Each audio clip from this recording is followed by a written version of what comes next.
হাজার বছর ধরে আমি পথ হাঁটিতেছি পৃথিবীর পথে।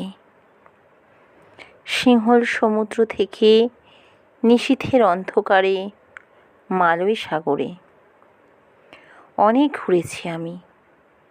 বিম্বিসার অশোকের ধূসর জগতে সেখানে ছিলাম আমি। আরও দূর অন্ধকারে বিদর্ভনগরে আমি ক্লান্ত প্রাণ এক, চারিদিকে জীবনের সমুদ্র সফেন। আমারই দুদণ্ড শান্তি দিয়েছিল নাটোরের বনলতা সেন। চুল তার কবেকার অন্ধকার বিদিশা নিশা, মুক্তা শ্রাবস্তির কারুকার্য।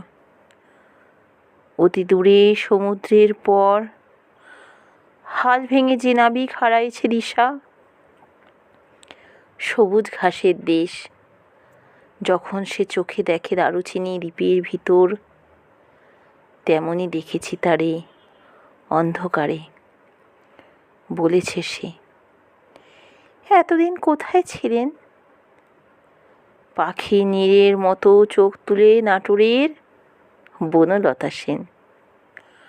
সমস্ত দিনের শেষে শিশিরের শব্দের মতন সন্ধ্যা আসে, ডানায় রৌদ্রের গন্ধ মুছে ফেলে চিল।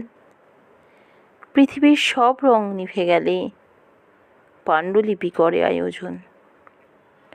তখন গল্পের তরে জোনাকির রঙে ঝিলমিল।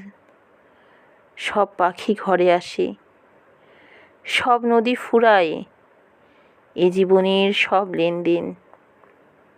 থাকে শুধু অন্ধকার, মুখোমুখি বসিবার বনলতা সেন। ধন্যবাদ। কবিতার নাম বনলতা সেন, কবি জীবনানন্দ দাশ, কণ্ঠে সোমা মণ্ডল বিশ্বাস।